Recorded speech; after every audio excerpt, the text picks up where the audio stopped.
بہت سارے لوگ ہیں جو جنوں کا انکار کرتے ہیں، بہت سارے لوگ ہیں جو سحر کا انکار کرتے ہیں۔ قرآن کریم کے اندر سحر کا لفظ بھی استعمال کیا گیا ہے، قرآن کریم کے اندر جن اور شیاطین کا لفظ بھی استعمال کیا گیا ہے، احادیث کے اندر ہے عیسیٰ علیہ السلام کے نزول کا بھی ذکر کیا گیا ہے، قرآن کے اندر بھی ذکر کیا گیا ہے، مہدی علیہ السلام کے آنے کا ذکر کیا گیا ہے۔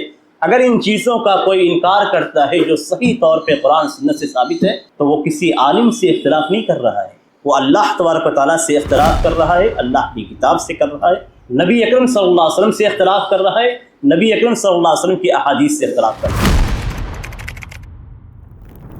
آپ کی عقل اگر قبول نہیں کرتی ہے تو آپ اپنے عقل کو الزام دیجیے، کسی حدیث کے تعلق سے، قرآن کی کسی آیت کے تعلق سے اگر آپ کو سمجھ میں نہیں آتا ہے تو صحابہ کرام کا عمل اختیار کیجیے کہ اگر کچھ بھی سمجھ میں نہیں آتا تو وہ کہتے تھے کہ ہمیں اس میں پڑھنے کی کیا ضرورت ہے، اللہ تعالیٰ نے بتلا دیا ہے، ہم قبول کرتے ہیں۔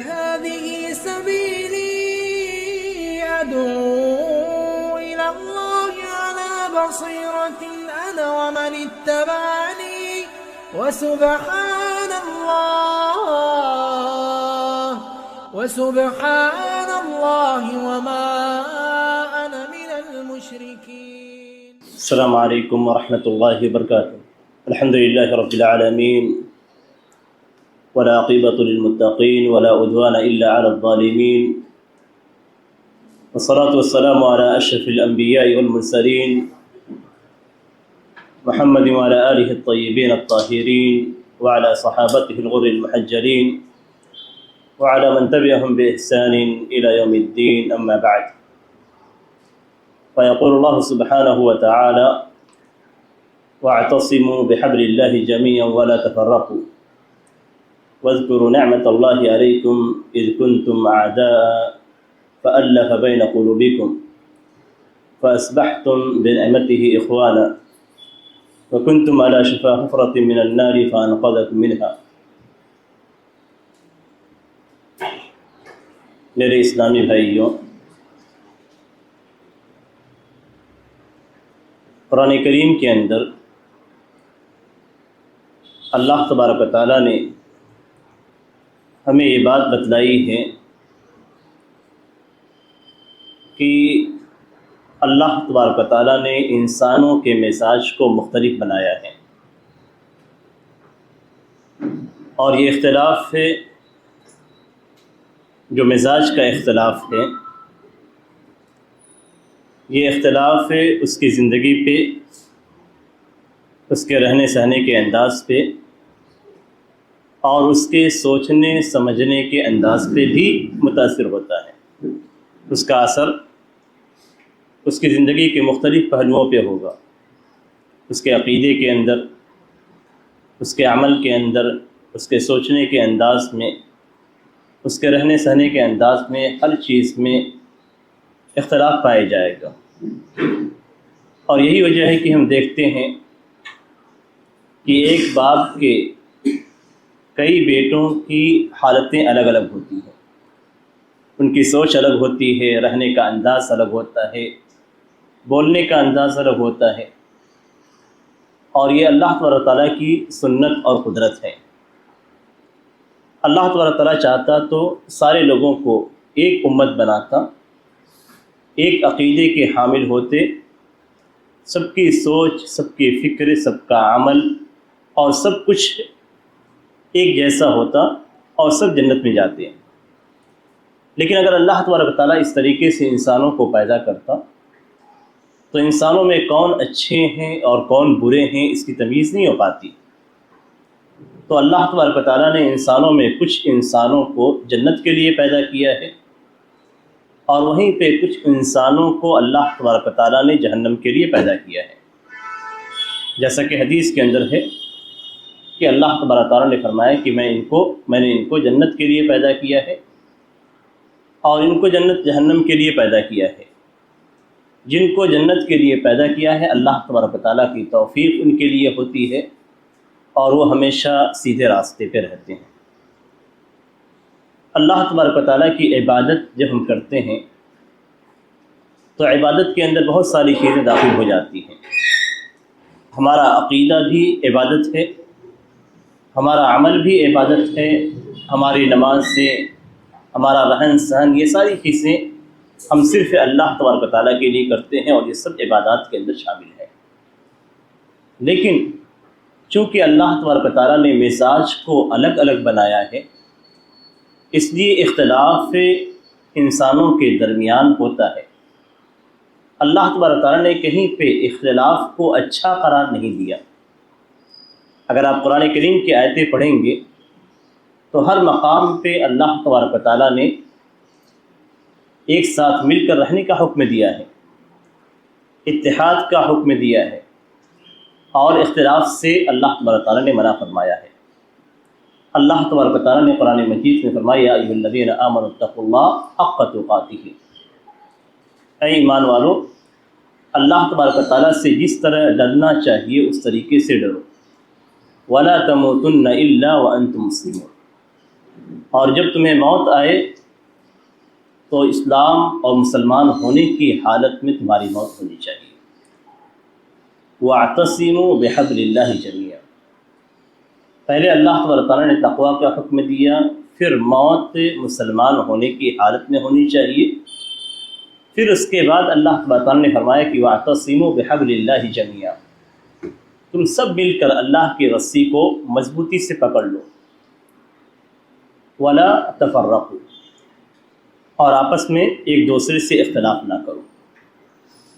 یہیں پہ ہمیں معلوم ہوتا ہے کہ اختلاف کب ہوتا ہے اور کون کرتا ہے، اور اتحاد کس کی جانب سے ہے اور کون حق پہ ہے۔ دو جملے کہے گئے ہیں۔ پہلی بات جو کہی گئی واعتصموا بحبل اللہ جمیعا، اللہ کی رسی کو مضبوطی سے پکڑ لو۔ اللہ کی رسی کیا ہے؟ اللہ کی رسی اسلام ہے، اللہ کی رسی قرآن اور حدیث ہے۔ اللہ تبارک تعالیٰ کی جانب سے جو وحی نبی اکرم صلی اللہ علیہ وسلم پہ نازل ہوئی قرآن کی صورت میں، اور جو وحی نازل ہوئی اور نبی اکرم صلی اللہ علیہ وسلم نے لوگوں کو شریعت کے احکام بتلائے، یہی دونوں چیزیں اللہ تبارک تعالیٰ کی رسی ہے۔ ان کو اگر آدمی مضبوطی سے پکڑے رہے تو کبھی بھی گمراہ نہیں ہو سکتا ہے۔ یہ نبی اکرم صلی اللہ علیہ وسلم کی آخری وصیت ہے۔ نبی اکرم صلی اللہ علیہ وسلم نے اپنی وفات سے پہلے صحابہ کرام کو وصیت کی تھی، اور وصیت کیا تھی کہ ترکت فیکم امرین لن تضلوا ما ان تمسکتم بہما، کتاب اللہ و سنتی، کہ میں تمہیں دو چیزیں چھوڑ کر جا رہا ہوں، اگر تم ان دونوں چیزوں کو مضبوطی سے پکڑے رہو گے، ان تمسکتم بہما، اگر تم ان کو پکڑے رہو گے، واعتصموا بحبل اللہ جمیعا، اللہ کی رسی کو مضبوطی سے پکڑ لو۔ دونوں باتیں ایک دوسرے سے آپ جوڑیں گے تو آپ کو سمجھ میں آ جائے گی کہ آیت کی تفسیر نبی اکرم صلی اللہ علیہ وسلم کی اس حدیث کے اندر موجود ہے۔ وہ دو چیزیں کیا ہیں؟ اللہ کی کتاب اور نبی اکرم صلی اللہ علیہ وسلم کی سنت۔ نبی اکرم صلی اللہ علیہ وسلم نے اس حدیث کے اندر کیا فرمایا کہ لن تضلوا، کبھی گمراہ نہیں ہوگے، نہ عقیدے کے معاملے میں، نہ عبادات کے معاملے میں، نہ عمل کے معاملے میں، نہ لین دین کے معاملے میں، نہ کردار اور اخلاق کے معاملے میں، کسی بھی معاملے میں گمراہ نہیں ہوگے۔ ولا تفرقوا، ولا تفرقوا اور لن تضلوا، دونوں کو ایک دوسرے سے آپ جب ملائیں گے تو ہمیں سمجھ میں آ جائے گا کہ جو اللہ کے رسی کو چھوڑ کر الگ ہوتا ہے وہ اختلاف کرتا ہے، جو دین کی صحیح بات کو چھوڑ کر الگ ہوتا ہے وہ اختلاف کرتا ہے، اور جو اختلاف کرتا ہے وہ گمراہ ہوتا ہے۔ اس لیے کہ لن تضلوا کا لفظ کہا گیا، کتاب اللہ اور سنت رسول اللہ صلی اللہ علیہ وسلم کو چھوڑا گیا تو یہاں پہ اس نے اختلاف کیا، اور جب اختلاف کیا تو ایسی صورت میں اختلاف ہونے کی صورت میں گمراہی میں چلا گیا۔ حق پہ رہنے والا کبھی بھی اختلاف نہیں کرتا ہے، اس لیے کہ حق کے تعلق سے قرآن کریم کے اندر اللہ تبارک تعالیٰ نے فرمایا کہ ایاک نعبد و ایاک نستعین اہدنا الصراط المستقیم، ہم تیری ہی عبادت کرتے ہیں اور تجھی سے مدد طلب کرتے ہیں۔ اس کے بعد عبادت اور استعانت کے بعد اللہ تبارک تعالیٰ نے فرمایا کہ اہدنا الصراط المستقیم، ہمیں صراط مستقیم کی ہدایت دے۔ صراط مستقیم بالکل سیدھا راستہ ہے۔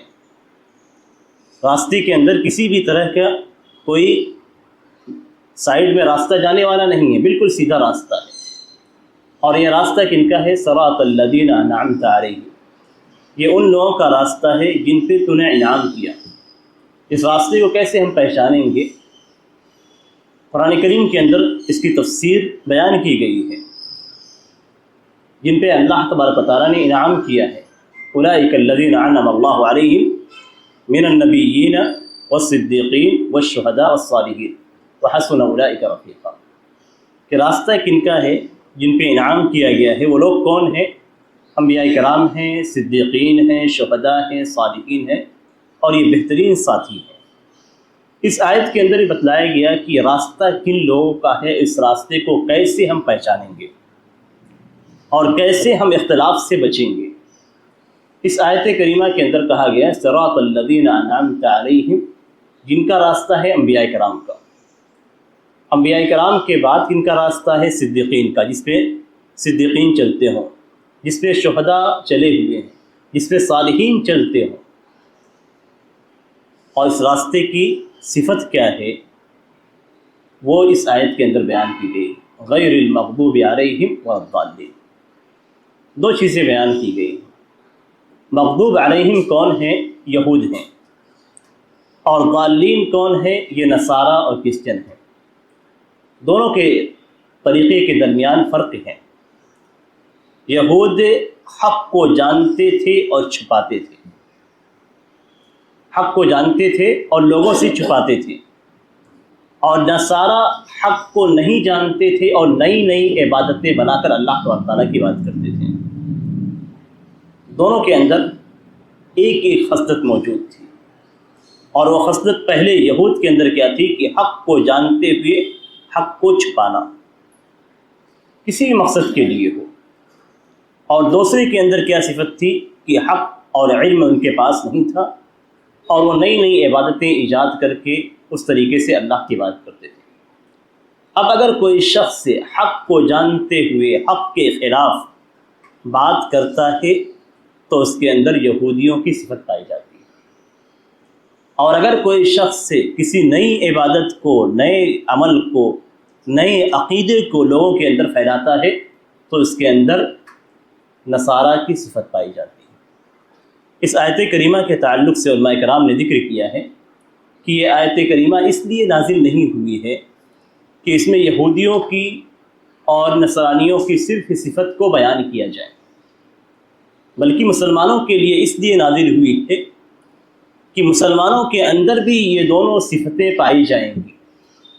مسلمانوں کے اندر بھی یہ صفت پائی جائے گی کہ وہ حق کو جانتے ہوئے حق کو چھپا کر اپنی بات کو آگے بڑھائیں گے، یا جو حق نہیں ہے اس کو لوگوں میں بیان کریں گے۔ اور ان کے اندر یہ بھی صفت پائی جائے گی کہ جہالت ہوگی، علم کی کمی ہوگی، نئی نئی عبادتیں لائیں گے اور اس طریقے سے اللہ تعالیٰ کی بات کریں گے، اور اس میں کوئی شک کی بات نہیں ہے۔ نبی اکرم صلی اللہ علیہ وسلم کا فرمان ہے کہ لَتَتَّبِعُنَّ سَنَنَ مَنْ كَانَ قَبْلَكُمْ حَذْوَ الْقُدَّةِ الْمُقَدَّةِ، کہ جو لوگ پہلے گزر چکے ہیں تم لوگ ان کی بالکل برابر پیروی کرو گے، اتباع کرو گے۔ حَتَّى لَوْ دَخَلُوا جُحْرَ ضَبٍّ لَدَخَلْتُمُوهُ، اگر وہ لوگ ضب کی بل میں بھی داخل ہو جائیں گے، سانڈ کی بل میں بھی داخل ہو جائیں گے تو تم بھی داخل ہو جاؤ گے۔ اتنی بری مثال ہے یہ کہ سب سے گندی جو بل ہوتی ہے وہ سانڈ کی ہوتی ہے۔ سانڈا جو ہوتا ہے اس کی سب سے گندی بل ہوتی ہے، اگر وہ اس میں داخل ہو جائیں گے تو تم بھی اس میں داخل ہو جاؤ گے، یعنی بالکل جیسے وہ کرتے ہیں ویسے تم بھی کرو گے۔ تو اس کا معنی یہ ہوا کہ ہماری امت کے اندر بھی علماء پائے جائیں گے، جیسے یہودیوں کے ہاں علماء پائے جاتے تھے اور حق کو چھپاتے تھے، ہماری امت کے اندر بھی علماء پائے جائیں گے جو حق کو چھپائیں گے حق کو جانتے ہوئے، اور ہماری امت کے اندر بھی ایسے لوگ پائے جائیں گے جو ان کے پاس جہالت ہوگی، علم موجود نہیں ہوگا، اور اس کے باوجود وہ نئی نئی عبادتیں اور نئے نئے اعمال لوگوں کے اندر ایجاد کریں گے، اور حقیقت میں دونوں چیزیں پائی جا رہی ہیں۔ اس لیے کہ نبی اکرم صلی اللہ علیہ وسلم کا کلام کبھی بھی جھوٹا نہیں ہو سکتا ہے۔ نبی اکرم صلی اللہ علیہ وسلم کا کلام بالکل سچا ہے اور واقع ہوتا ہے، اور اس امت کے اندر ہم دیکھتے ہیں کہ بہت سارے علماء ایسے ہیں جو حق کو جانتے ہیں اور حق کو چھپاتے ہیں. بہت سارے وہیں پہ اپنے آپ کو علماء کہنے والے افراد موجود ہیں جو لوگوں میں جہالت کو پھیلاتے ہیں، عقیدے کے اندر، عمل کے اندر، عبادات کے اندر، اخلاق کے اندر، کردار کے اندر، معاملات کے اندر. یہ ایسے فتوے دیتے ہیں جن کا قرآن سنت سے کوئی تعلق نہیں ہوتا. یہ دونوں چیزیں پائی جاتی ہیں. اب اس طرح کے حالات میں اگر بات اتحاد کی جائے اور اگر کوئی شخص حق پر قائم ہے تو اسے کہا جائے کہ یہ اختلاف کرتا ہے، کیسے آپ جانیں گے کہ کون اختلاف کر رہا ہے اور کون اتحاد کی جانب جا رہا ہے؟ یہ اصل سمجھنے کی ضرورت ہے. اور ہم کب کس سے اتحاد کر سکتے ہیں اور کب کس سے اختلاف کریں گے؟ اختلاف کی مذمت بہت زیادہ ہے، آیات کے اندر بھی، احادیث کے اندر بھی. نبی اکرم صلی اللہ علیہ وسلم نے بھی اختلاف سے منع کیا ہے. لیکن کہاں پہ ہمارا اتحاد ہوگا اور کہاں پہ ہمارا اختلاف ہوگا؟ ہم لوٹتے ہیں اسلام کی ابتدا کی جانب. نبی اکرم صلی اللہ علیہ وسلم جس وقت اسلام کو قریش کے اندر آپ نے پیش کیا، اس وقت دشمنی ہوئی. جو مسلمان تھے ان سے مشرکین نے دشمنی کی، جو اسلام لائے ان سے ان لوگوں نے دشمنی رکھی جو اسلام نہیں لائے تھے. بنیاد کیا تھی؟ عقیدہ توحید، لا الہ الا اللہ کا کہنا. تو توحید کی بنیاد پہ گھر بٹے، توحید کی بنیاد پہ بھائی بھائی کا دشمن ہوا، توحید کی بنیاد پہ ایک باپ اپنے بیٹے کا مخالف ہوا. یہاں تک کہ بدر کے میدان میں اور احد کے میدان میں بھائی بھائی کے سامنے تھا، بھائی اپنے ایک بیٹا اپنے باپ کے سامنے تھا. اس طریقے سے واقعہ پیش آیا. یہ اختلاف عقیدے کی بنیاد پہ تھا. کس نے اختلاف کیا؟ اب اگر اس صورت کو اگر آپ پورے طور پہ دیکھیں گے، ہمارے معاشرے میں جو کہا جاتا ہے اگر کسی نے حق بولا تو کہتے ہیں کہ اختلاف پیدا کر رہے ہیں. اگر کوئی قرآن و حدیث کی بات پیش کرتا ہے تو کہا جاتا ہے کہ اختلاف پیدا کر رہے ہیں. اگر کوئی کسی حدیث کی شرح کرتا ہے، کسی آیت کی تفسیر بیان کرتا ہے اور وہ بھی قرآن اور حدیث کی روشنی میں یا صحابہ کرام کے فہم کے مطابق، تو کہتے ہیں کہ اختلاف پیدا کر رہا ہے. کیا یہی بات آپ نبی اکرم صلی اللہ علیہ وسلم کے تعلق سے کہیں گے؟ نبی اکرم صلی اللہ علیہ وسلم نے صحیح عقیدہ پھیلایا، اختلاف پیدا ہوا. نبی اکرم صلی اللہ علیہ وسلم نے عقیدہ توحید کی دعوت دی، اختلاف پیدا ہوا. کیا یہاں پہ نبی اکرم صلی اللہ علیہ وسلم کو خاموش بیٹھنا تھا؟ کیا عقیدہ توحید کو بیان نہیں کرنا تھا؟ اس لیے کہ اختلاف ہوا. اختلاف ہی نہیں، ایک دوسرے کی جان لی گئی. اسی بنیاد پہ قتال و جہاد ہوا. یہ ساری چیزیں پیش ہوئی. کتنی جنگ نبی اکرم صلی اللہ علیہ وسلم نے لڑی صرف عقیدہ توحید کی بنیاد پہ. کتنی جانیں مسلمانوں کی گئیں اور کتنی جانیں کفار کی گئیں. کس بنیاد پہ؟ عقیدہ توحید کی بنیاد پہ. اب اگر آج کوئی صحیح عقیدے کو پھیلاتا ہے، حق بات کو ذکر کرتا ہے، کتاب و سنت کی بات کو کہتا ہے اور صحیح عقیدہ لوگوں کو بتلاتا ہے، تو کیا اس کے تعلق سے آپ یہ کہیں گے وہ اختلاف کر رہا ہے؟ یا آپ یہ کہیں گے کہ اختلاف وہ کر رہا ہے جو باطل پہ ہے، اختلاف وہ کر رہا ہے جو جس کے عقیدہ فاسد ہے؟ اس لیے کہ جو صحیح عقیدے پہ ہے، یہ عقیدہ آدم علیہ السلام سے لے کر آج تک ہے. آپ دیکھیں آدم علیہ السلام کی طرف آئیں. آدم علیہ السلام اور ان کی اولاد سب توحید پہ تھی. تقریباً 10 صدیاں یعنی 1000 سال تک لوگ صرف توحید پہ تھے. پھر اس کے بعد شیطان نے انہیں گمراہ کیا. اختلاف کس نے کیا؟ یہاں سے معلوم ہوتا ہے کہ اختلاف کس نے کیا. اختلاف ان لوگوں نے کیا جو عقیدہ توحید سے ہٹ گئے، جنہوں نے کفر کیا، شرک کیا، انہوں نے اختلاف کیا. اس لیے کہ آدم علیہ السلام اور ان کی سارے اولادیں 1000 سال تک توحید پہ رہی. اب جو توحید سے الگ ہوا اس نے اختلاف کیا. نبی اکرم صلی اللہ علیہ وسلم اسلام لے آئے، وہی توحید جو آدم علیہ السلام کے زمانے میں تھی اسی کو آپ نے پیش کیا۔ اختلاف کس نے کیا؟ کیا ہم کہیں گے کہ نبی اکرم صلی اللہ علیہ وسلم نے اختلاف کیا؟ نہیں، اختلاف مشرکین نے کیا۔ آج اگر کوئی عقیدہ توحید کو پیش کرتا ہے، نبی اکرم صلی اللہ علیہ وسلم کے بتلائے ہوئے صحیح طریقے کو پیش کرتا ہے، صحیح عقیدے کو پیش کرتا ہے، تو اختلاف کون کرتا ہے؟ کیا بیان کرنے والا اختلاف کرتا ہے، یا وہ شخص جو باطل عقیدے پہ ڈٹا ہوا ہے وہ اختلاف کر رہا ہے؟ ایسا نہیں ہے کہ لوگوں کو ایسے ہی چھوڑ دیا جائے گا کہ وہ اپنے عقیدے پہ رہیں۔ اللہ تبارک و تعالیٰ نے علماء کو مکلف کیا ہے کہ وہ لوگوں کو صحیح عقیدہ بتلائیں۔ انکار منکر اس امت کی ذمہ داری ہے۔ آپ کا اگر عقیدہ غلط ہے تو جس کا عقیدہ صحیح ہے اس کے اوپر واجب ہوتا ہے کہ وہ صحیح عقیدے کو آپ کو بیان کرے۔ اگر آپ سے جھگڑا ہوتا ہے، آپ سے اختلاف ہوتا ہے، تو اختلاف آپ کر رہے ہیں، کتاب و سنت پہ چلنے والا اختلاف نہیں کر رہا ہے۔ کبھی بھی عقیدے کے معاملے میں اتحاد نہیں ہو سکتا ہے۔ اتحاد کب ہوگا؟ جب آپ صحیح عقیدے پہ آئیں گے تو اتحاد ہوگا۔ آپ غلط عقیدے پہ ہیں اور آپ چاہیں کہ مسلمانوں کے درمیان اتحاد ہو جائے تو اتحاد نہیں ہو سکتا ہے۔ صحابہ کرام کے اقوال کو دیکھیے۔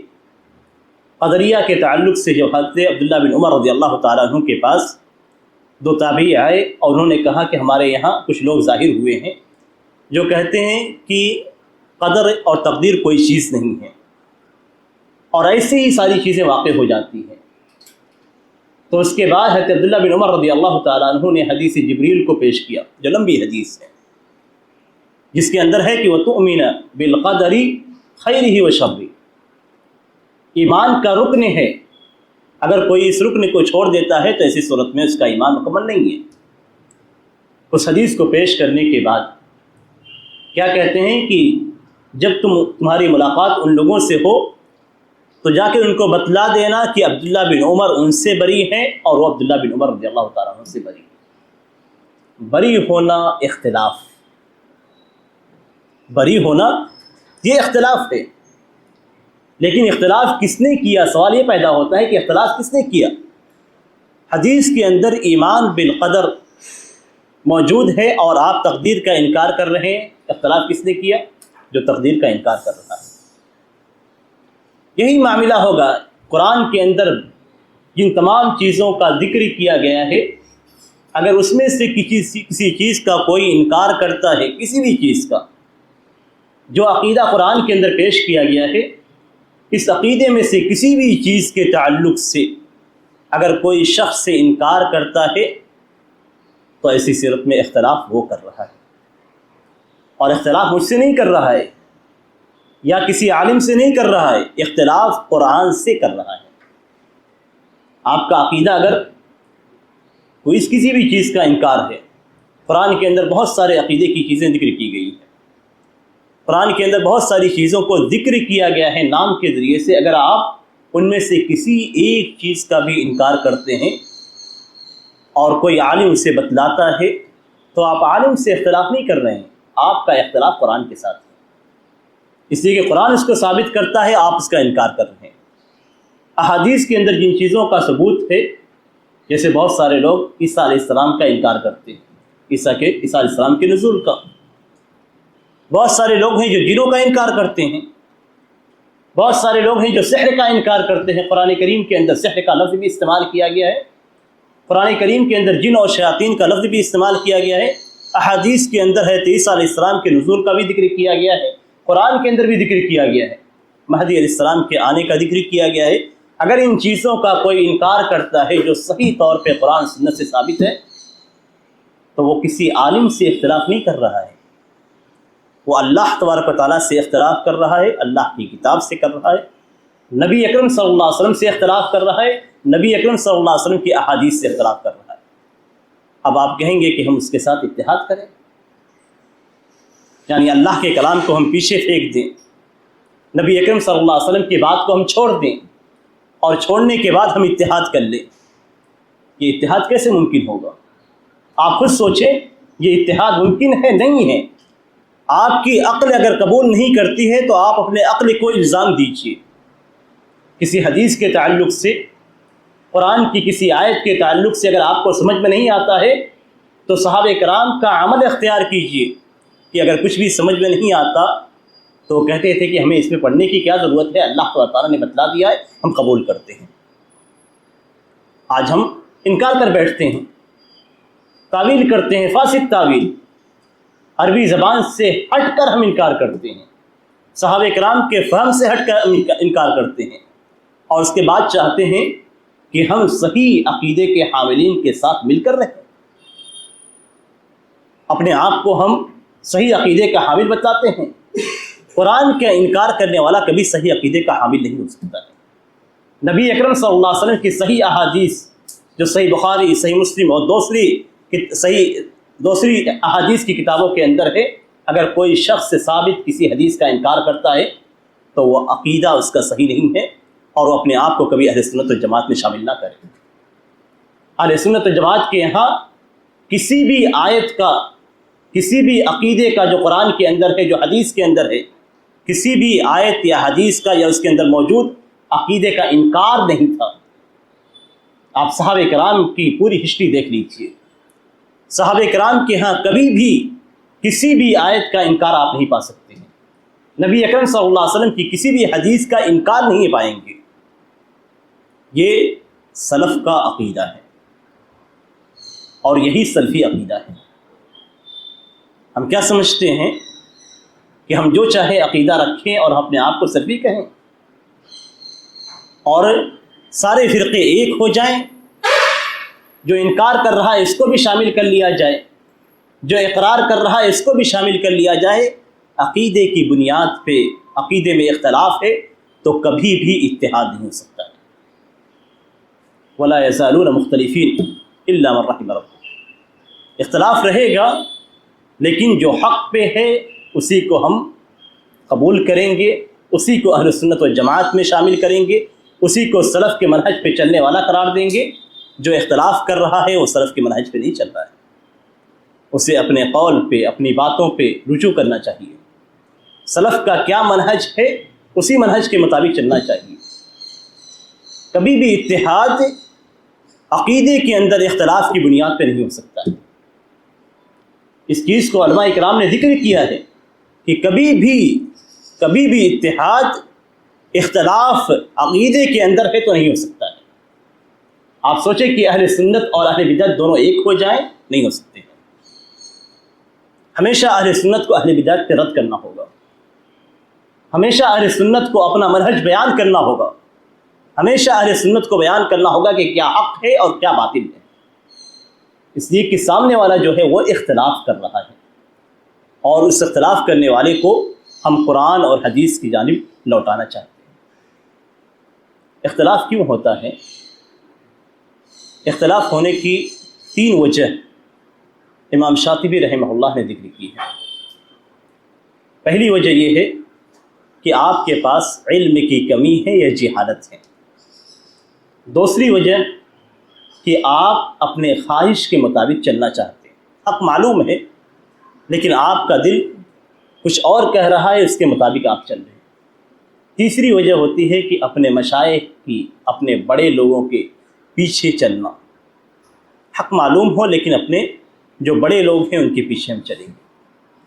پہلی چیز کو اگر آپ دیکھیں گے تو اس کا ذکر نبی اکرم صلی اللہ علیہ وسلم کی حدیث میں ہے، ان اللہ لا يقبض العلم انتزاعا ينتزعه من العباد ولكن يقبض بقبض العلماء، کہ اللہ تبارک و تعالیٰ یہ علم کو ایسے اٹھا نہیں لے گا کہ علم موجود ہے کتابوں کے اندر اور کتابیں ختم کر دی جائیں، بلکہ اللہ تبارک و تعالیٰ علماء کو وفات دے کر اس علم کو دھیرے دھیرے اٹھا لے گا، اور جب عالم باقی نہیں رہیں گے، عالم کا مطلب وہ عالم جو حقیقت میں عالم ہوتا ہے، عالم کا مطلب ہوتا ہے جس کے پاس کتاب و سنت کا صحیح علم موجود ہو، اور جس کے پاس کتاب و سنت کا صحیح علم موجود ہوتا ہے وہ صحابہ کرام کے منہج کے مطابق قرآن اور سنت کو سمجھنے والا۔ اگر کوئی شخص یہ سمجھتا ہے کہ میں یہاں پہ ڈکشنری کھول لوں اور عربی جو الفاظ ہیں اس کے معنی کو تلاش کر کے ترجمہ کر کے ٹرانسلیشن کر کے میں سمجھ لوں گا قرآن کی آیت کو اور نبی اکرم صلی اللہ علیہ وسلم کی احادیث کو، تو بہت دور کی سوچ رہا ہے۔ ایسے کوئی شخص علم حاصل نہیں کرتا ہے۔ علم کا ایک تسلسل ہے، اس تسلسل سے اگر آپ علم حاصل کریں گے تو آپ کو علم حاصل ہوگا۔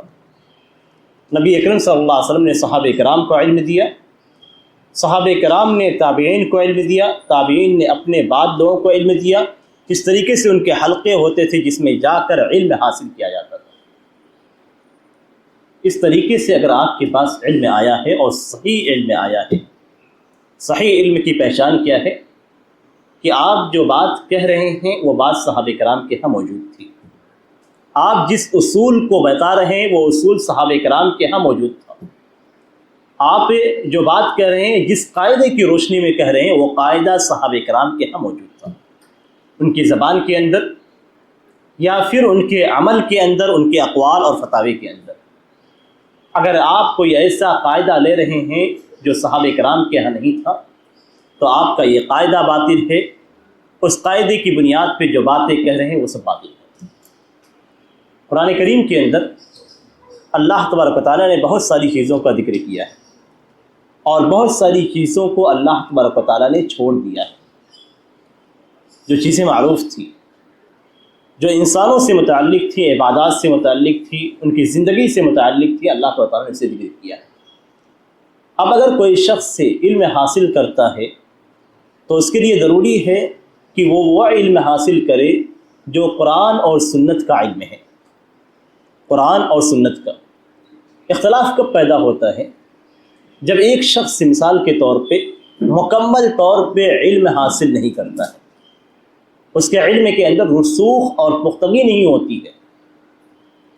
آج کے زمانے میں جو علماء پائے جاتے ہیں اس میں سے کچھ علماء حقیقت میں عالم ہیں اور کچھ علماء ایسے ہیں جن کو ہم علماء سمجھتے ہیں، وہ اس درجے تک نہیں پہنچے کہ وہ عقیدے کے مسائل میں گفتگو کرے، وہ اس مرحلے تک نہیں پہنچے کہ آپ کو مسائل کے اندر فتویٰ دیں۔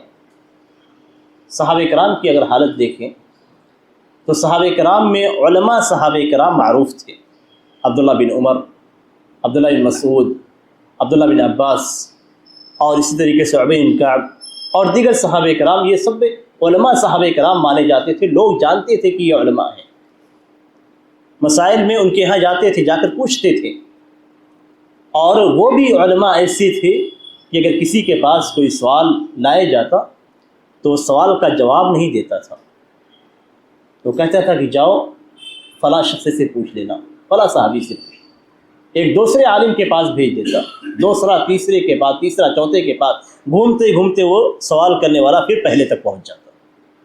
یہ کیفیت ہوتی تھی کہ لوگ فتویٰ دینے سے، صحابہ کرام فتویٰ دینے سے، علماء تھے اس امت کے بڑے بڑے علماء، اور ان سے بڑا عالم کون ہو سکتا ہے، وہ فتویٰ دینے سے ڈرتے تھے۔ آج ہمارا معاملہ کیا ہے کہ ہم نے تھوڑی سی عربی جان لی، تھوڑا سا قرآن کا علم حاصل کر لیا، چند احادیث ہمیں معلوم ہو گئی اور ہم ہر مسئلے کے اندر فتویٰ دینا شروع کر دیتے ہیں۔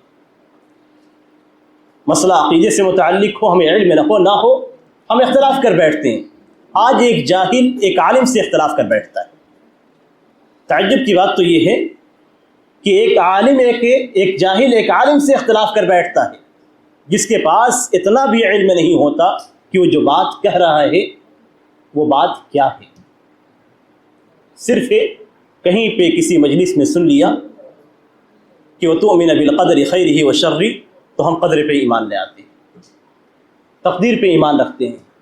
تقدیر پہ ایمان رکھنے کا طریقہ کیا ہے، صحابہ کرام نے کس طریقے سے ایمان رکھا، احادیث کے اندر تقدیر پہ ایمان لانے کا طریقہ کیا بتلایا گیا ہے، کچھ معلوم نہیں۔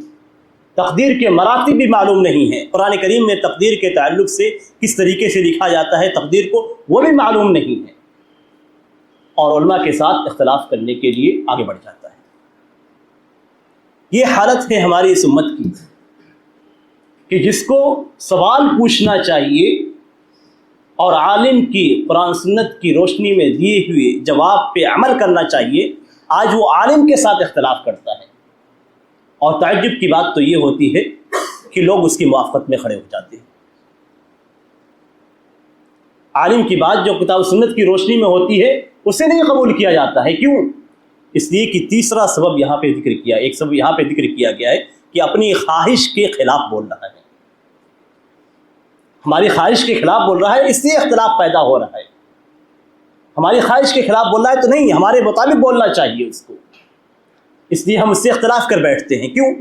اس لیے کہ انا وجدنا آباءنا علی امہ وانا علی آثارہم مقتدون، ہم نے اپنے باپ داداؤں کو ایک منہج پہ پایا تھا، اسی منہج کے اتباع کر رہے ہیں، صحیح ہے غلط ہے اس کو دیکھنے کی ضرورت نہیں ہے۔ کس چیز کو دیکھنے کی ضرورت ہے کہ ہمارے باپ کے عقیدے کے مطابق ہے یا نہیں ہے، کس چیز کو دیکھنے کی ضرورت ہے ہمارا جو عالم ہے وہ جو بول رہا ہے اس کے مطابق ہے یا نہیں ہے۔ حق کو جاننے کی ضرورت نہیں ہے۔ اختلاف کون کر رہا ہے؟ جو حق پہ نہیں چل رہا ہے وہ اختلاف کر رہا ہے، جو قرآن سنت کی روشنی میں آپ کو حدیث سنا رہا ہے وہ اختلاف نہیں کر رہا ہے۔ اختلاف کون کر رہا ہے؟ جس کے پاس جہالت ہے، علم کی کمی ہے، جو اپنے مزاج کے مطابق چاہتا ہے کہ سامنے والا بولے، وہ اختلاف کر رہا ہے۔ اختلاف ایسے ہی ہوتا ہے، اسی لیے امام شاطبی رحمہ اللہ نے 3 صورتیں اس کی ذکر کی ہیں کہ اختلاف کی جو وجوہات ہیں وہ 3 ہیں۔ ان میں سے پہلی وجہ عالم کے علم کا کم ہونا۔ انہوں نے جہالت کے ساتھ ساتھ یہ صراحت کی ہے کہ عالم کا علم جب کم ہوتا ہے اور وہ بولتا ہے بڑے مسائل میں تو غلطی کرتا ہے، وہاں پہ اسے نہیں بولنا چاہیے، اسے بولنے کا حق نہیں ہوتا وہاں پہ۔ جس کو علم ہے وہ علم کی روشنی میں بولے، جس کے پاس علم نہیں ہے اس کو چاہیے کہ وہ خاموش رہے، علم سیکھے اور سیکھنے کے بعد بولے، اس لیے کہ سیکھنے سے پہلے اگر بولا جائے گا تو ایسی ہی غلطیاں ہوں گی۔ اس کے بعد دوسری جو صورت بیان کی گئی تھی وہ یہ کہ آدمی اپنی خواہش کی اتباع کرتے ہوئے حق بات کو چھوڑ دیتا ہے۔ ہمیں حق نہیں چاہیے، ہمیں یہ چاہیے کہ ہم نے جو کہا، ہم نے جو سوچا، ہم نے جو عقیدہ بنایا، ہم نے جو منہج اختیار کیا اس منہج کے مطابق ہونا چاہیے، نہیں ہے تو ہم قبول نہیں کریں گے۔ یہ آج بھی مزاج بنا ہوا ہے لوگوں کا، مزاج یہی ہے کہ ہم نے جو سوچا ہے، ہم نے جو عقیدہ رکھا ہے اس کے مطابق سامنے والا بولتا ہے تو قبول کرتے ہیں، نہیں تو نہیں قبول کریں گے۔ کیوں؟ اس لیے کہ اگر اس طریقے سے ہوا تو ایسی صورت میں ہمارے مزاج کے مطابق نہیں ہوگا اور پھر اختلاف ہو جائے گا۔ انشاءاللہ مزید باتیں نماز کے بعد آپ لوگوں کے سامنے پیش کی جائیں گی۔ ھذا وصلی اللہ علی نبینا محمد وعلی آلہ وصحبہ وسلم۔ السلام علیکم ورحمۃ اللہ وبرکاتہ۔ الحمدللہ رب العالمین، والصلاة والسلام علی اشرف الانبیاء والمرسلین محمد وعلی آلہ وصحبہ اجمعین، اما بعد۔ محترم سامعین، ابھی آپ لوگوں کے سامنے اختلاف کی مذمت، اختلاف کی حقیقت اور کون اختلاف کر رہا ہے اور کن مسائل میں حقیقت میں اختلاف کیا جا سکتا ہے، یہ ساری باتیں آپ لوگوں کے سامنے رکھی گئی۔ عقیدے کے تعلق سے آپ لوگوں کو بتلایا گیا کہ عقیدے کے اندر اختلاف میں اتحاد ممکن نہیں ہے، خاص طور پہ وہ چیزیں جو قرآن و سنت کے اندر بالکل ثابت ہیں، اور جو اہل سنت و جماعت کے اصول میں سے ہیں، جس کا انکار کرنے والا اہل سنت و جماعت سے خارج ہو جاتا ہے، اور وہ نہ صحابہ کرام کے منہج پہ ہیں اور نہ ہی جو ائمہ کرام ہیں ان کے منہج پہ ہیں۔ اس طرح اگر کوئی اختلاف کرتا ہے تو اس کے اختلاف کو قبول نہیں کیا جائے گا، بلکہ اس کے اوپر صحیح کتاب کتاب و سنت کی صحیح دلیلوں کے ذریعے سے رد کیا جائے گا۔ یہ ہمارا منہج ہونا چاہیے اور یہی ہمارا موقف ہونا چاہیے۔ صحابہ کرام رضی اللہ تعالیٰ عنہم جب کسی کو دیکھتے کہ وہ قرآن کتاب و سنت کی منہج سے اختلاف کر رہا ہے یا کوئی نیا عقیدہ یا نیا منہج پیش کر رہا ہے تو اس سے اختلاف کرتے اور اپنے آپ کو اس سے بری قرار دیتے تھے۔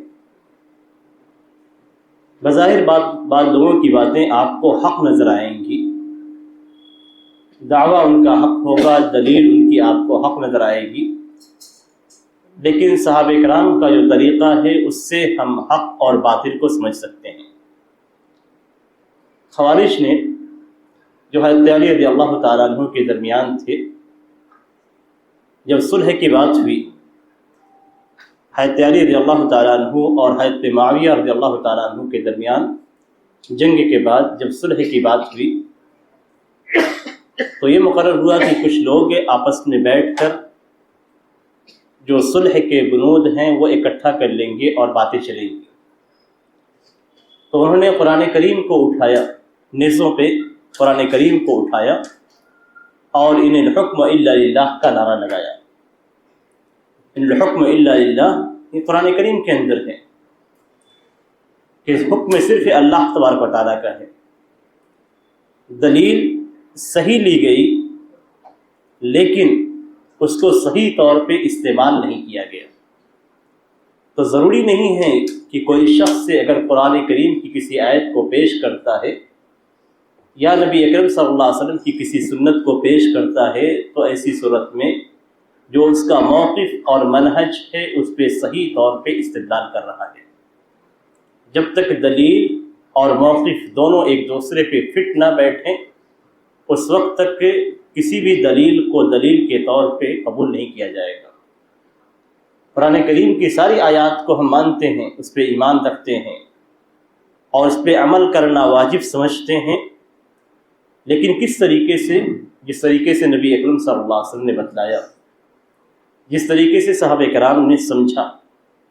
یہ نہیں کہ ہمارے اور آپ کے سمجھ کے مطابق، نہیں، آپ جو سمجھتے ہیں، ہم جو سمجھتے ہیں اس کو آپ سائڈ پہ رکھیں عقیدے کے معاملے میں، اور جو صحابہ کرام کا منہج ہے، طریقہ ہے، اس طریقے اور منہج کو اپنائے۔ خوارج نے جب نیزوں پہ قرآن کریم کو اٹھایا اور کہا کہ اس کے مطابق ہمارے درمیان فیصلہ ہوگا، قرآن کے مطابق، انہوں نے ان الحکم الا للہ کا جو نعرہ لگایا تھا کہ حکم صرف اللہ تبارک و تعالیٰ ہے، کسی دوسرے کے حکم اور حکومت نہیں چلے گی، یہ جو نعرہ لگایا گیا تھا یہ نعرہ حقیقت میں ایک ایسا کلمہ تھا جس کے تعلق سے کہا گیا کلمۃ حق ارید بہا الباطل۔ یہ حق کلمہ ہے لیکن مقصد غلط ہے، حق کلمہ ہے لیکن مقصد غلط ہے، آیت ہے، آیت سے آپ نے استدلال کیا لیکن آپ کا جو مقصد ہے استدلال کرنے کا وہ غلط ہے۔ صحابہ کرام کو آیت بھی معلوم تھی، صحابہ کرام کو نعرہ بھی معلوم ہوا، لیکن صحابہ کرام میں سے ایک صحابی بھی خوارج کے ساتھ نہیں تھے، ایک صحابی بھی خوارج کے ساتھ نہیں گئے، سب کے سب خوارج سے الگ ہوئے۔ صحابہ کرام اور بہت سارے لوگ یہ خوارج سے الگ رہے، حالانکہ انہوں نے کس طریقے سے استدلال کیا تھا؟ قرآن کی آیت سے، لیکن غلط مقصد پہ۔ تو قرآن کریم کی آیات کو غلط طریقے پہ استعمال کرنا یہ خوارج کا طریقہ ہے۔ قرآن کریم کی آیات کو لے کر اس کا غلط مفہوم نکالنا یہ خوارج کا طریقہ ہے، یہ صحابہ کرام کا طریقہ نہیں ہے، اس لیے کہ انہوں نے ایک آیت کو لیا، بقیہ آیات کو چھوڑ دیا۔ قرآن کریم کے اندر بہت سارے مقام پہ یہ ذکر کیا گیا ہے کہ دو آدمی کسی بھی چیز کے معاملے میں فیصلہ کر سکتے ہیں، ایک آدمی فیصلہ کر سکتا ہے، تو ان کا جو منہج تھا، طریقہ تھا، وہ طریقہ غلط ہے۔ تو صحابہ کرام نے، سارے صحابہ کرام نے ان کے منہج اور طریقے کے خلاف ورزی کی، اور پھر اس کے بعد خوارج سے قتال کیا گیا۔ یہ ساری چیزیں ہوئیں، مباحثہ ہوا، ان میں سے بہت سارے لوگ حق کو سمجھ کر واپس آ گئے، اور اس کے بعد باقی جو لوگ بچے ہوئے تھے حضرت علی رضی اللہ تعالیٰ عنہ سے قتال کیا۔ یہ معاملہ تھا عقیدے کا. یہ نہیں کہا کہ آپ بھی مسلمان ہیں ہم بھی مسلمان ہیں، ہم بھی قرآن کو مانتے ہیں آپ بھی قرآن کو مانتے ہیں، اس لیے ہم دونوں اکٹھا ہو جائیں گے. اتفاق نہیں ہوا، اتحاد نہیں ہوا، اس لیے کہ منہج اور عقیدے کا اختلاف ہے. اور انہی خوارج کے تعلق سے اللہ کے رسول صلی اللہ علیہ وسلم نے فرمایا تھا، صحابہ کرام کو مخاطب کیا تھا. صحابہ کرام جو نبی اکرم صلی اللہ علیہ وسلم کے صحابہ کرام تھے، ان کا ایمان سوچیے، ان کا عقیدہ سوچیے، ان کا عمل سوچیے، ان کی عبادات سوچیے پہلے صحابہ کرام کی. اور پھر نبی اکرم صلی اللہ علیہ وسلم نے ان کو مخاطب کر فرمایا تھا کہ تحقرون صلاتکم عند صلاتہم وصیامکم عند صیامہم یقرؤون القرآن لا یجاوز تراقیہم. صحابہ کرام کو کہا کہ تم اپنی نمازوں کو ان کے سامنے حقیر سمجھو گے، اتنی اچھی نمازیں پڑھیں گے. تم اپنے روزوں کو ان کے روزوں کے سامنے حقیر سمجھو گے، اتنے بہترین روزے رکھیں گے. وہ لوگ قرآن کریم کی تلاوت کریں گے.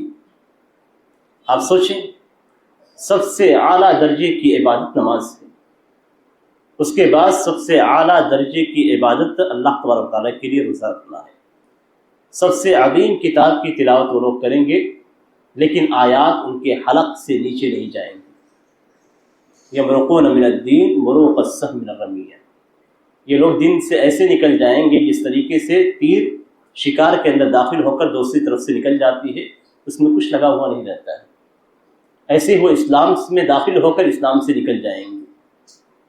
ان کی جو صفات بیان کی گئی ہیں، نمازیں اچھی ہوں گی، روزے اچھے ہوں گے اور دین کے پابند نظر آئیں گے، لیکن ان کی جو صفات ہے وہ یہ کہ صفحاء الاحلام حدثاء الاسنان، کم عمر لوگ ہوں گے اور عقل کے اندر کمی ہوگی، اور یہ لوگ دین کے بڑے بڑے معاملات کے تعلق سے باتیں کریں گے.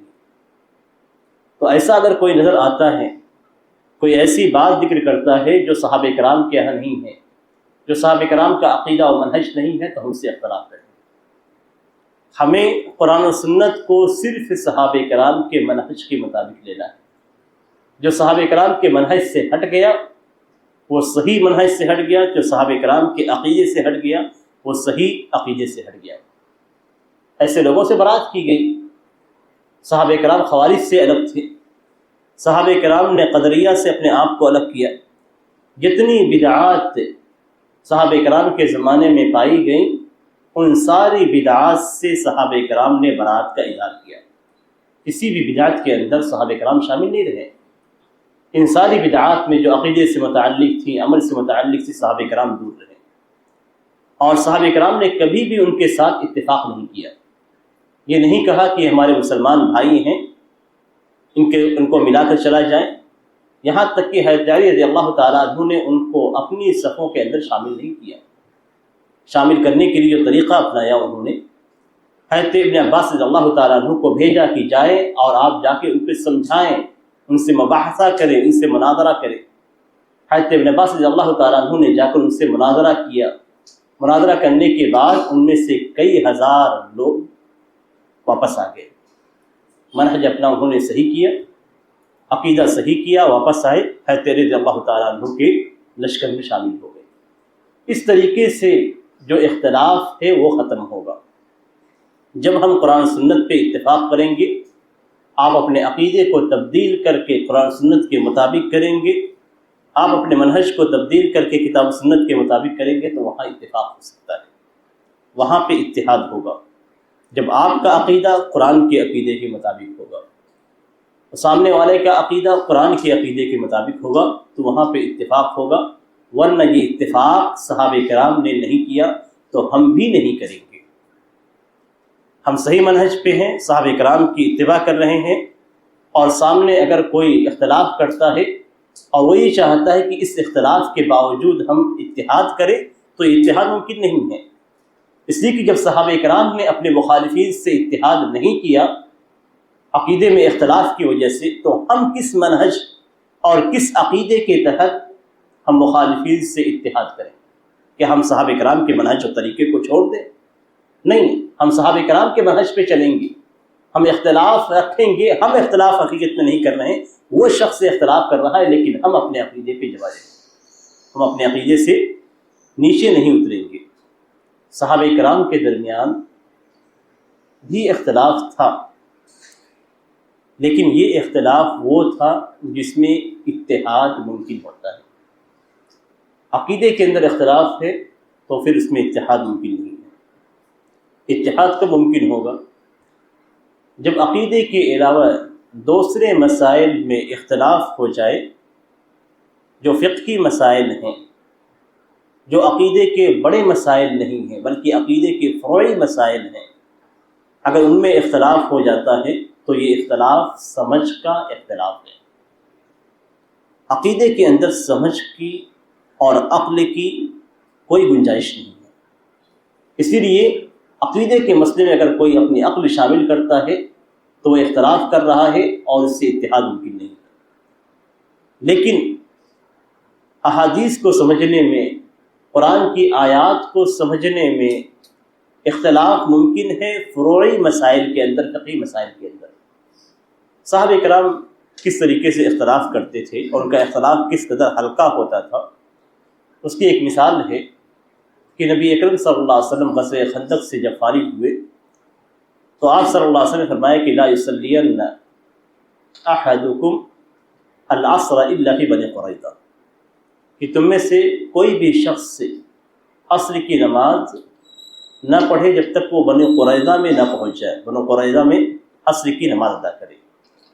لفظ اس طریقے سے کہا گیا کہ تم میں سے کوئی بھی عصر کی نماز، تم میں سے ہر کوئی عصر کی نماز بنی قریظہ میں پڑھے۔ نبی اکرم صلی اللہ علیہ وسلم کے یہ فرمان تھا، اور صحابہ کرام غزوے سے فارغ ہوئے تھے، غزوہ خندق سے جلدی انہوں نے اپنے سامان کو باندھا کہ نبی اکرم صلی اللہ علیہ وسلم کا فرمان ہے کہ عصر کی نماز ہمیں بنو قریظہ میں پڑھنا ہے۔ سامان باندھنے کے بعد بنو قریظہ مدینے کے اندر ہی ہے لیکن تھوڑی سی دوری پہ ہے۔ جب وہ لوگ چلے تو کچھ لوگ مغرب کے بعد وہاں پہ پہنچے، اکثر صحابہ کرام مغرب کے بعد وہاں پہ پہنچے، تو کچھ لوگوں نے، کچھ صحابہ کرام نے راستے میں عصر کی نماز پڑھ لی، اور کچھ صحابہ کرام نے راستے میں عصر کی نماز نہیں پڑھی۔ سورج غروب ہو گیا، جب بنو قریظہ کے مقام پہ پہنچے تو وہاں پہ اتر کر انہوں نے نماز پڑھی، عصر کی نماز پڑھی۔ سمجھ میں اختلاف تھا، کیوں؟ کچھ صحابہ کرام نے یہ سمجھا کہ نبی اکرم صلی اللہ علیہ وسلم یہ کہنا چاہتے ہیں کہ ہم جلد اپنے سامان کو باندھیں اور یہاں سے نکلے۔ مقصد یہ نہیں ہے کہ ہمیں عصر کی نماز بنو قریظہ میں پڑھنی ہے، بلکہ نبی اکرم صلی اللہ علیہ وسلم کا مقصد یہ تھا کہ ہم جلدی سے، تیزی سے ہم بنو قریظہ پہنچ جائیں۔ تو نبی اکرم صلی اللہ علیہ وسلم نے اس انداز میں کہا کہ وقت کو مقرر کر دیا گیا کہ عصر تک عصر کی نماز آپ کو بنو قریظہ میں پڑھنی ہے، یعنی اتنی جلدی کرو کہ تمہیں وہاں پہ نماز کا وقت مل جائے۔ تو اس طریقے سے نبی اکرم صلی اللہ علیہ وسلم نے ان کو جو بات کہی تھی صحابہ کرام نے سمجھی۔ دوسرے صحابہ کرام نے لفظ کے ظاہر کو لیا کہ عصر کی نماز بنو قریظہ میں نبی اکرم صلی اللہ علیہ وسلم نے پڑھنے کا حکم دیا ہے، اس لیے اگر سورج غروب بھی ہو جائے تو ہم عصر کی نماز راستے میں نہیں پڑھیں گے، بنو قریظہ میں جا کے پڑھیں گے۔ دونوں چیزیں نبی اکرم صلی اللہ علیہ وسلم کے سامنے آئیں۔ نبی اکرم صلی اللہ علیہ وسلم نے نہ اس جماعت کو کچھ کہا نہ اس جماعت کو کچھ کہا، اس لیے کہ دونوں نے اپنی اپنی جگہ پہ اجتہاد کیا اور نبی اکرم صلی اللہ علیہ وسلم کے فرمان کو اپنے اپنے انداز میں سمجھا، اور دونوں اپنی جگہ صحیح تھے۔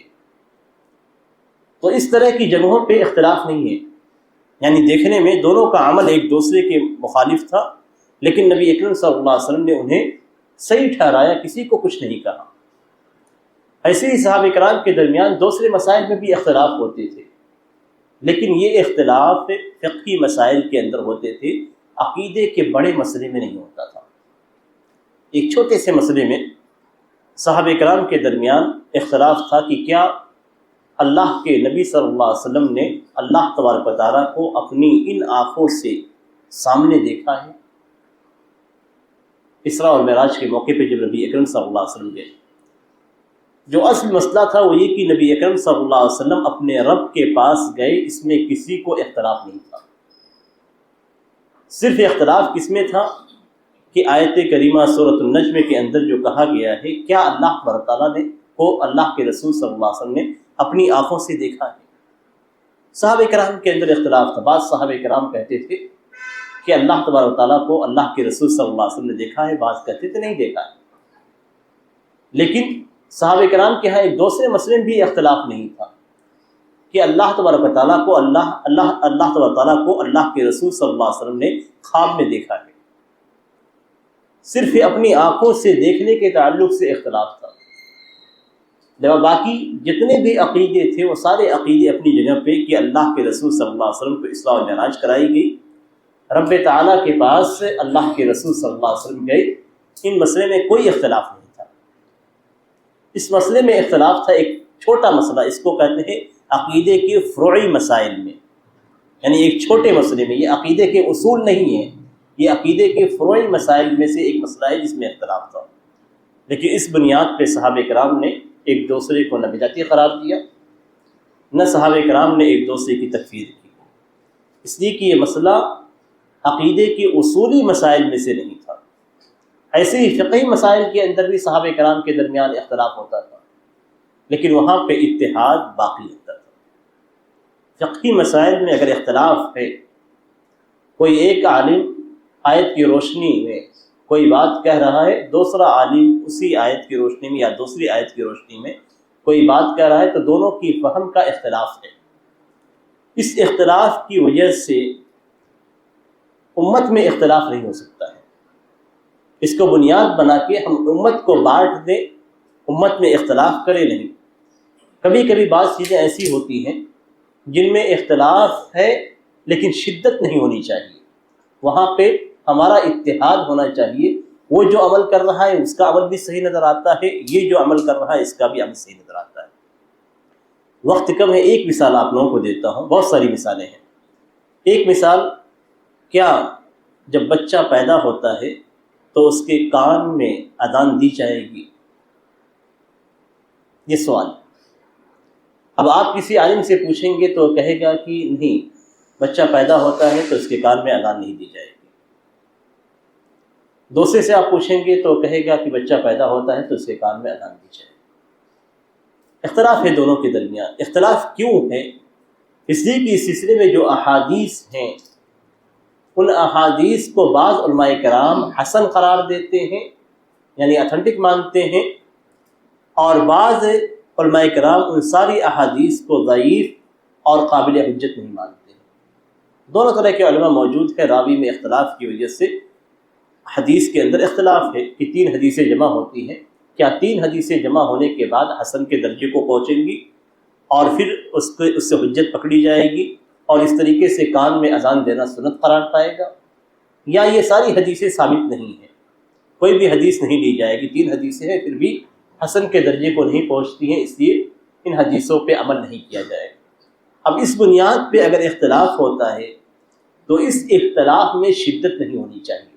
اس طرح کی چیزوں میں جہاں حق دونوں طرف ہو، ایک طرف نہیں، کچھ مسائل کے اندر آپ کو بالکل واضح حق معلوم ہوگا کہ یہ حق اس جانب ہے، دوسرے نے جو دلیل پکڑی ہے وہ دلیل صحیح نہیں ہے۔ لیکن کچھ مسائل میں آپ کو دونوں طرف دلیلیں ملیں گی، تقریباً برابر آپ کو نظر آئیں گی، دونوں عالم کی بات آپ کو صحیح نظر آئے گی، تو وہاں پہ آپ کو اختیار رکھے، آپ چاہیں تو اس عالم کی بات کو لیں اور اس پہ عمل کریں، چاہے تو اس عالم کی بات کو لیں اور اس پہ عمل کریں۔